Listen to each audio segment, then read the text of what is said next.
That's a bit of a long story. I once had a similar experience. It had to do with the host family I lived with as a child. I was an orphan, adopted by a couple with a great deal of love in their hearts. I had many siblings, and we all adored each other.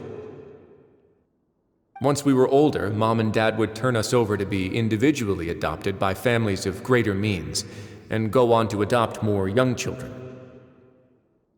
They were perfect parents. Or so I thought. And then?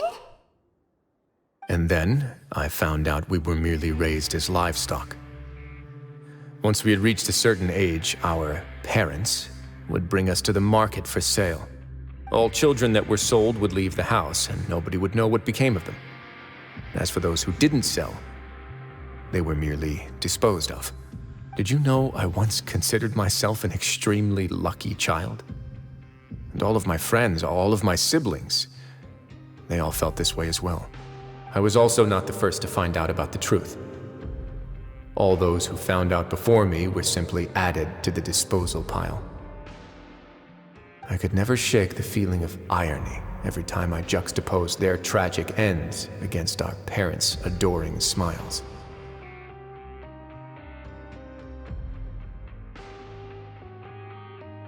Yes, like the society, my parents created a facade of joy, lied to satiate their desires, and even employed incredibly cruel methods to keep their grasp on power.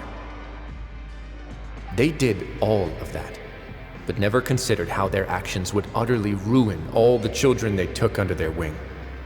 Worse, perhaps they never cared about that at all, but I did. So in the end, I killed them and set all of the remaining children free. I was convicted for my crimes and exiled to the fortress of Meripede.